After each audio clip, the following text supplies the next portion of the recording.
Welcome to the Wednesday edition of Strip Sports Daily Delivery. I am Michael Rand. Great interview coming up shortly with Ben Goessling, our Vikings beat writer, including the introduction of a new segment that will be in the running for my favorite segment, at least a recurring one, as we go along. But first, what did you miss? There wasn't a whole lot of live action last night, but kind of the news story that I have my eye on right now is Major League Baseball is messing with the baseball. Again, we see a memo from Major League Baseball to all the teams saying they're going to deaden the ball. It seems like it will be something in the neighborhood of balls will go 2 feet less far if they're, kind of home run distance. Now, what does that mean exactly? Well, a lot of smarter people than me, and certainly people smarter than Rob Manfred, have already estimated that home runs could drop by 5% this year, which, sounds like a relatively small number. Maybe it's a correction in the right direction because balls were certainly hopping, especially in 2019. But overall, what it means is baseball's messing with the ball again, and they refused to admit this several years ago, especially 2019 when everybody could see, science could say, this is what's happening. You made the balls fly further. Rob Manfred's like, no, we didn't. Well, the bigger problem to me, though, is just that baseball keeps tweaking the ball and has not wanted to admit it, that they are manipulating a part of the game. Let's just make one ball, let's settle on it for the rest of time, and let's stop messing with it, and then everybody can be happy. I'm Nyla Jean Myers, Senior Assistant Sports Editor at the Star Tribune. Thank you for listening to Strip Sports Daily Delivery. This work is made possible by our Star Tribune subscribers. For unlimited access to the articles mentioned in this podcast and our coverage of Minnesota sports from pros to preps, go to startribune.com/subscribe. All right. Super happy to be joined right now by Ben Goessling, Vikings beat writer. Lot to get to today, including news this week. Vikings make it official on Tuesday that Klint Kubiak, son of Gary Kubiak, is their new offensive coordinator. Ben, right off the bat, this is a move that establishes a little bit of continuity anyway. Klint Kubiak is the quarterback's coach last season. We're guessing that he is going to do a lot of the same things as his dad did, but are there any indications that he will bring any new flavors to the offense, any different ideas than just kind of run it back? Well, he said some things to that extent when he talked to us on Tuesday, just in the sense of if you're not evolving, you're getting worse. And I think that's some of what is going to be so interesting about this, is that the assumption is going to be that everything kind of stays the same because of who his dad is and where he's been in the scheme. And I think there's certainly going to be, the thumb on the scale to keep things the same, in the sense that Mike Zimmer wants it to be very similar to what it was. But yeah, I think the big question is going to be, I don't think the scheme changes much. The question would be, do the play calling tendencies change? Does the sort of preponderance of runs on second and long become as big of a thing as it was this year? Or do we see some of that get a little bit of a different look? I'm curious to see how he develops. I'm curious to see how much room he gets to develop as a play caller, because it has not been perhaps the most liberating place for coordinators to call plays in recent years. And we do have a lot of different examples of coordinators. We have a lot of different examples. Yes. You can pick whatever flavor you like and see how that's worked out. But I think the thing that is interesting to watch is how much his relationship, not just with his dad, but his relationship with Kevin Stefanski, maybe molds some of what he's done. Because he obviously worked for Kevin Stefanski in 2019. It really worked with Kevin a lot in 2013 when he was here before Mike Zimmer came to town. And I think has a lot of similar outlooks on football to Kevin Stefanski as well. And that certainly is going to mean a heavy reliance on the run. But do you see some things, maybe a few more 3 receiver sets, maybe a little more play action than we saw last year? The amount of play action we saw dropped off, I think, under Gary Kubiak from what we saw with Kevin Stefanski. So some of those things, I'm curious to see if there's a little bit of a different flavor to some of these things in 2021. Basically the same age as Kirk Cousins, right? Like a year older. Is that Is that right? He's 33, Yes. he's 33, Kirk's 32. I Yes. imagine the relationship there must be good. You wouldn't hire your quarterback coach to be your offensive coordinator if not. What do we know about how those two work together? Yeah, I mean, the relationship, as far as I can tell, has been quite strong the last 2 years. I think they have a lot in common in terms of their outlook on the world. I think is very similar in a lot of ways. They're the same age. I think Kirk has had a lot of respect for the Kubiaks in general and just their legacy in the NFL. So I think I think Klint comes into this job with a fair amount of buy-in from his quarterback, and it's worth noting that because Mike Zimmer said at the end of the season, to me, your offense should be what your quarterback does best. This is a move to me that suggests we are trying to optimize Kirk Cousins. We are trying to get as much out of him as we can and continue to build the offense around him while we have him here. So if they were going to do something drastically different, I don't think it would have been as simple as, I mean, we were reporting this several weeks ago Right. and hearing several weeks ago, this was going to be the direction. They talked to Tyke Tolbert from the Giants in this process. But even at that point, we were hearing and I think reporting that it was going to be Klint Kubiak with Andrew Janocko becoming the quarterback's coach. So there was kind of this continuity already in place. And I think even Gary Kubiak was sort of positing that as a succession plan, even late last season. I've heard a little bit that Gary was saying, if I do retire, this is how I would like it to go. And obviously that's how it's gone. So I think a lot of those things speak to, they still feel like they have a structure in place that they could win with, from play caller to scheme to personnel. And all it is left to do is probably to execute a little bit better on offense. And certainly, as Mike Zimmer, I think, said last week on Good Morning Football, is fix the defense. You probably don't make this move if you are a team that, in the eyes of fans, is about to trade Kirk Cousins. You've basically done a lot of things to maximize or optimize Kirk Cousins, like you say. Is that accurate, Ben? I know there's a lot of fun Kirk Cousins chatter. I'm guilty of it. I even did a blog post Tuesday about Russell Wilson just for fun. But this realistically seems like they're gearing up to run it back in 2021 and try to do it a little bit better. Yeah, I think that's true.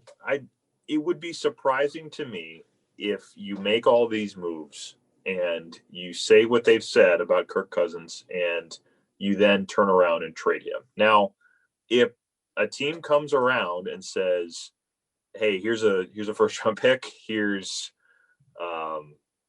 another pick of some value, a second, third, it's hard to sit here and say exactly what the offer would be. But if somebody said, here's a first round pick plus something else for Kirk Cousins, I think you'd have to listen pretty intently to that. But short of that, it's hard for me to see anything changing. And I certainly don't think, if their intent were to move on from Kirk Cousins, I don't think you make this sort of quick handoff and bake in the scheme staying the same unless you think that you're going to be the same team. Because if you do that and you trade Kirk Cousins, you're saying, we want a quarterback that is not Kirk Cousins, but has a fairly similar skill set to Kirk Cousins. And there are enough teams that play a similar scheme to this that you could find some guys around the league. But I think the odds, you have to do quite a bank shot, I think, to get there, to say, we're going to keep all these things in place. And then, watch out, we're going to switch the quarterback. It would seem to me at this point, and everything I've heard, is that the chatter is just chatter. I think it's probably safe to say at this point that the Vikings have no intent of trading Kirk Cousins. Where's the money, Brzezinski? Now, that sound you may have just heard, that is a signal of our new recurring segment, hopefully on this podcast with Ben. That is a homage to both the salary cap prowess of Vikings executive Rob Brzezinski and an homage to the 1998 comedy Big Lebowski. We're the only podcast probably that combines both of those things. I didn't put the toilet flush into the sounder. I thought about it. I was like, that's maybe a bridge too far. But hopefully we're going to do kind of a bit on this offseason, looking at the salary cap, because I love when Ben gets deep into the weeds on the salary cap. And I want to ask specifically about the offensive line, because that's my several years pet project. What they're constrained a certain amount this offseason. I saw something the other day, maybe it was a Schefter tweet, that suggested the cap might be a little bit higher than we imagined it to be, maybe in the $180 to $181 million range. Maybe we can start there. What is that a meaningful thing, or is that pretty close to what they were guessing it would be anyway?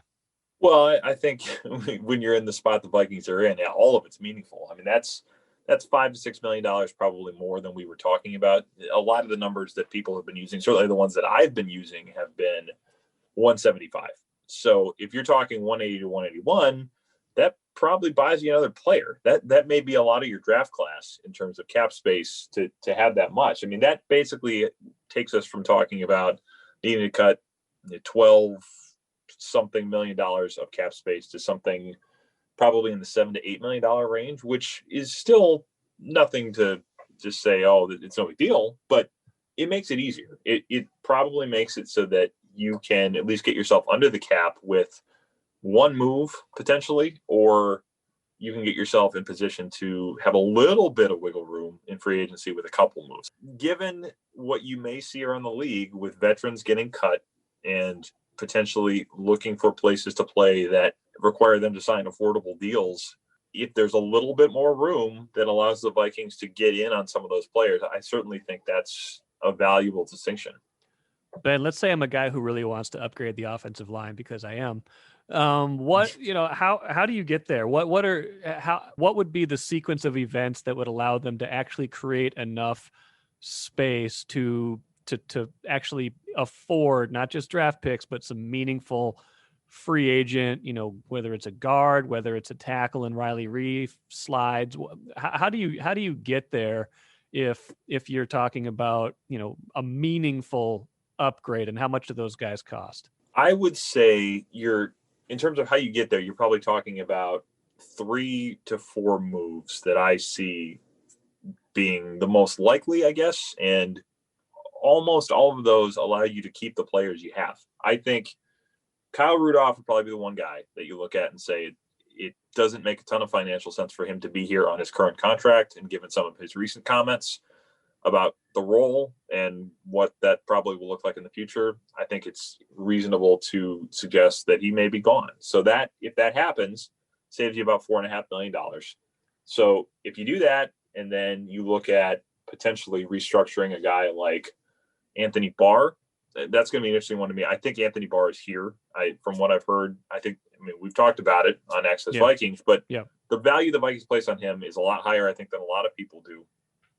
So I think he's here. I think potentially that gets restructured to save them a little bit of money, but I do think he's here. I think Riley Reef, that's an interesting one to me, because it's sort of been assumed that you cut him and you save like $11 million if you do it. So Ben, I want to improve the offensive line. I don't want to make it worse. Well, that's the question, right? I mean, if you cut him, then you open yourself to the problem of we need a left tackle. Yeah, no, he wasn't a great tackle last year, but he was fine. He was by far the least of their problems. He was durable. He was, I think, healthier than he's been. I thought he played more consistently than he has. And he made it so that you did not see Ezra Cleveland play left tackle for a single snap, which I think creates a little bit of leverage for him, because you don't quite know what your succession plan looks like there. I think it's possible that instead of cutting him, you extend him for a couple of years, allow yourself to get a little bit of cap space back while keeping Ezra Cleveland at guard, especially if you like Ezra Cleveland at guard. I could see this being the scenario where you do that, you save a little bit of money on Reef, and then you say, we really only need one guard at that point to think that we're going to be in a better spot. If we assume Ezra Cleveland is better, if we assume Garrett Bradbury is better, that's getting to be a harder, I think, bridge to cross, given what we've seen from Garrett Bradbury this first couple of years. He's had better games and worse games. He's just he's never going to be, he's always going to get, he's undersized, right? He's just not as big as a lot of centers. And that's a problem when you face a really stout, defensive tackle, which they face a lot in Chicago and Green Bay. Yeah. And that's going to continue to be an issue. So you have to figure that out. But I think going into 2021, you assume he's still the center. So if you extend Reef, perhaps you restructure Barr, cut Rudolph, and then the other one I would keep an eye on is Shamar Stephen, because they save almost $4 million, and they talk up Shamar Stephen a lot. But if you're looking for a 3-technique tackle and you assume Michael Pierce is back as your nose, I could see that being a spot where you either try to upgrade in the draft or go get somebody else. So that would be the other one I think I'd keep an eye on. But if you do those things, you're basically probably talking about having in the neighborhood of $10 million, I think, to play with. Harrison Smith, I guess, would be the other one I mentioned, is a possible extension there. So I think there are enough levers to pull, especially if the cap ends up where it is, where they're talking about it being, that you could get under the cap and give yourself a little bit of wiggle room without doing a ton of damage to your roster. It's interesting. So there's a way, and does that include you still signing your draft class? Obviously, are we subtracting the money it costs to? Well, they're going to trade all those picks anyway for Deshaun Watson, so it doesn't matter. No, just kidding. Yeah, well, and then you got to figure in the dead cap for Kirk when they do all of that. So that changes the picture. Well, and that's funny because I think people get confused as they go through the machinations of these Kirk trade fantasies. Can you remind people how this works, and especially even like bringing somebody else in, because we've talked about this again, Ben and I with Andrew Kramer on the Access Vikings podcast every week during the season. They do a post-game show, and we do it every other week or so during the off season. But the Kirk thing, the salary cap implications of trading him basically mean $20 million of dead cap on your cap in 2021, because that's how much signing bonus you still owe him, correct? Correct. Yeah. So signing bonuses get spread over the life of the contract for 2 reasons. It makes it so that you don't have to cut this big check to a player and count it all against your cap in the first year.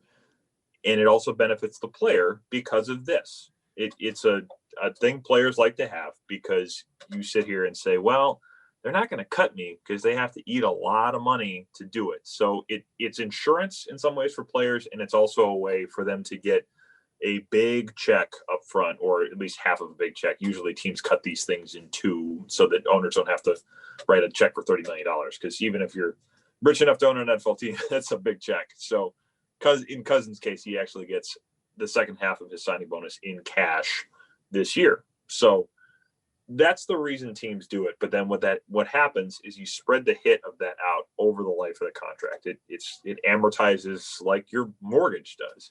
It all hits the cap in different payments, essentially. Am I going to be paying for Kirk Cousins for 30 years, Ben? Come on. Well, his contract is probably worth more than most of our mortgages. It is. Yeah, it is. I mean, most of us aren't buying 65, 80, $96 million houses or whatever he makes. Yeah. So, but you pay it off quicker, I guess. So it's not a 30-year thing. It's 3, but you got to have the money to pay in 3. But yeah, it makes it so that all of the signing bonus, he had a $30 million signing bonus. So $10 million of that hit the cap last year, $10 million would hit this year, and $10 million would hit in 2022. What happens though, if you trade him, is all of then that cap, that extra $20 million, the bonus from this year and the bonus from next year, hits the cap immediately. So that goes on to your salary cap for this season, and you're out from under it by next year, but it makes it so that you have $20 million of your cap space locked up in a player that is not on your roster. You save the money from not paying Cousins the full $31 million he's due against the cap. You only pay him 20, but the problem that it creates is there's nobody to play quarterback, and you have to find somebody else to play quarterback for the same amount of $11 million or whatever you have left, which gets tougher to do. If you have a guy in the draft that you want to play right away, then it's not an issue. But the problem that it tends to create is the cap space is great, but you still have to fill those jobs, and that's an important one to fill. And I'm not sure I see a ton of scenarios where the Vikings would look at it and say, yeah, let's do it. This is worth it. Yeah. And that's the only reason that the Deshaun Watson fantasy is we've even talked about it as much as it is, because his cap number, Houston has to eat a lot of that in 2021. His cap number, if he got traded here, would only be about $9 or $10 million. Yes.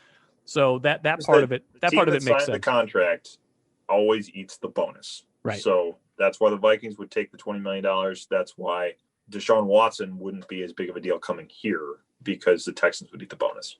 all in all, I think you're right. I think the Kirk Cousins was far from the biggest problem. We've talked that through. And, it's kind of the last thing, I guess, is how soon then are we talking about a possible Cousins restructure if he really is the guy? Is that a way also to free up some additional space, or do you want to see that play out more since they just did that basically a year ago? Yeah, that's an interesting question because I tend to think that we are looking at that. I don't think it happens this year. I think the way it's set up, you would have to basically by the third day of the league year, his 2022 base salary becomes guaranteed. His 2021 is already guaranteed, but the rest of his contract effectively becomes guaranteed on March 19th. So if you were going to do something this year, you're making him say, okay, I'm going to give up basically another 2 years of guaranteed money for something else to give you guys some cap space back. And we saw that last year where he said, sure, great, but I want to get something out of it. I don't think he is given to doing hometown discounts. And I think he alluded to that a little bit. I think he was on the radio during the Super Bowl and kind of alluded to that a little bit too, that I want to play out my contract and I want to maximize the value of that. And he has earned the right to do that. We've seen it over really two of these contracts. It's been interesting for him. It's been interesting to watch, I guess, because he has played the quarterback thing a little bit differently than a lot of players do. He has not done the 6 or 7 year deal where it's all this long-term security, but then you don't get the guaranteed money. And then you're maybe in this boat that Aaron Rodgers is in where it's like, I don't have any left and I want to know how much you guys still love me, what I'm worth to you going forward. Cousins hasn't played it that way. He said, I will take the shorter deals in exchange for all of this thing is going to be guaranteed. And I'll bet on the fact that in 3 years, either you want me or somebody else does. And when you look at the quarterback market in the NFL, it's a pretty good bet. So it's worked for him. And I think it makes it so that you're probably looking at another extension if he's here, I think next year, because that cap number in 2022, $45 million. $45 million. It No is way. the highest in the NFL by like $6 million that year, I think, which I believe Patrick Mahomes, if I'm not mistaken, comes in number 2. And actually, it's not even Patrick Mahomes, it's Matt Ryan, who I don't think will be playing on that contract No. as it stands. But yes, Cousins is the highest in the NFL in 2022. So that, the way it's written to me, is in there as a trigger. It's meant to get both teams or both sides back at the bargaining table to say, okay, let's talk about what the next 2-3 years look like. And I think he's been content to play it that way. It's earned him some leverage. It's an interesting way for him and his agent, Mike McCartney, to handle it. And I think he's reaped the benefits of it financially. So, I do think we're headed towards that again. I would be surprised if it happens before this season, but I certainly think before next year. If he's still here, you're probably looking at doing something, and then that maybe extend your commitment to him a little further. If you're looking to get cap space back, you have to maybe put a couple more years on there. Ben, awesome stuff. Nobody knows the Vikings cap as well as you do, with the possible exception of Rob Brzezinski. Thank you so much for joining the show today, and let's do this again relatively soon, maybe around the time that these decisions are actually being made. And I'm sure we can take another look. It's probably down there somewhere. Awesome. Thanks, Ben. Thanks, Mike. So I got an email from a listener named Tim the other day. He said, I think a recurring segment called This Might Sound Like a Dumb Question would be helpful and informative. I'm sure all sports fans have some type of questions that they may be afraid to ask, as it might sound like a dumb question. For example, I have never understood sports gambling. I would love to listen or read something about how to understand betting lines and the like. I like this idea. I don't know how often we'll do it or how often people would have what they might consider a quote-unquote dumb question, but I'd love to hear them from you, either on Twitter at Randball. You can find my email address pretty easily on a lot of platforms. It's mrand@startribune.com. So let's take a run through the gambling question quick. I'll try to explain some of the basics of sports gambling.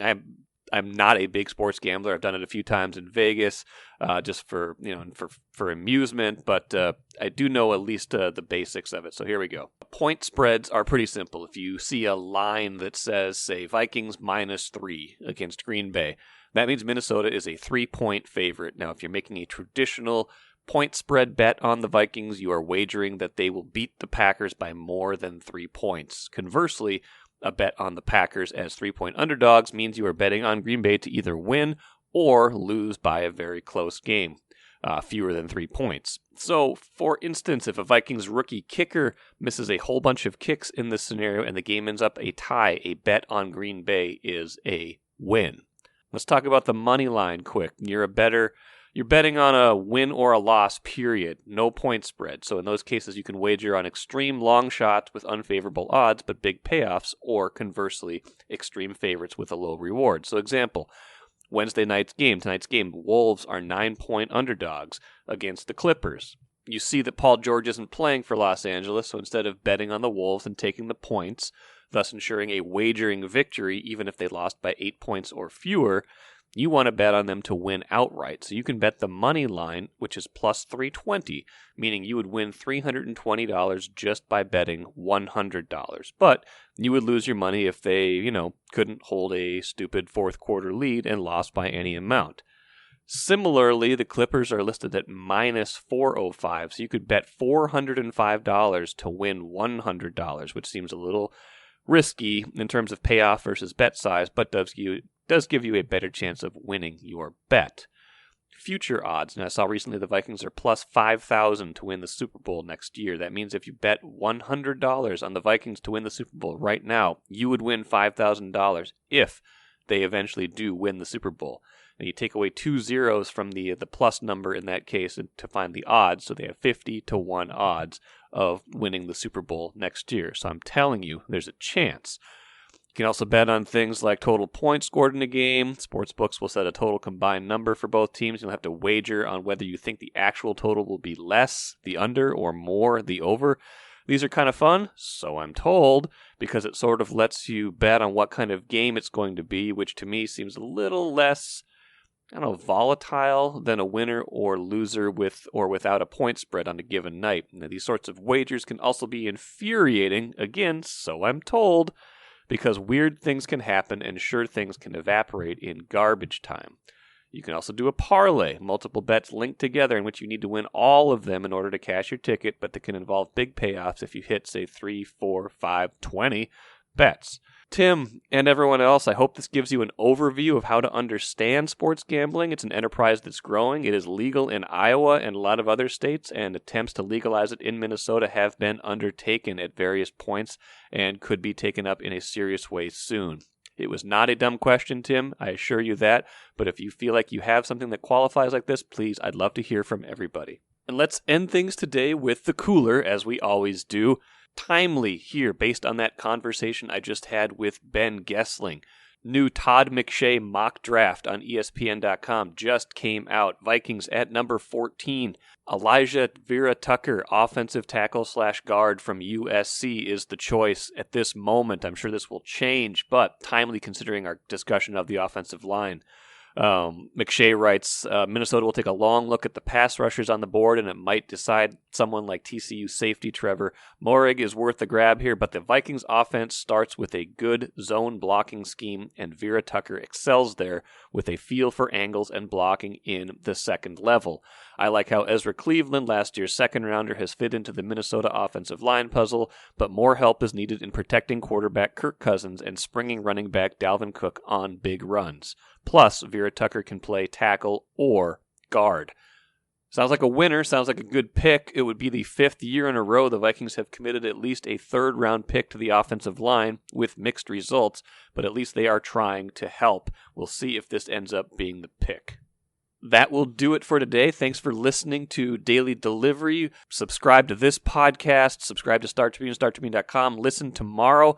I'm expected to be joined by ESPN front office insider Bobby Marks talking about the NBA, Timberwolves trade possibilities, things of that nature.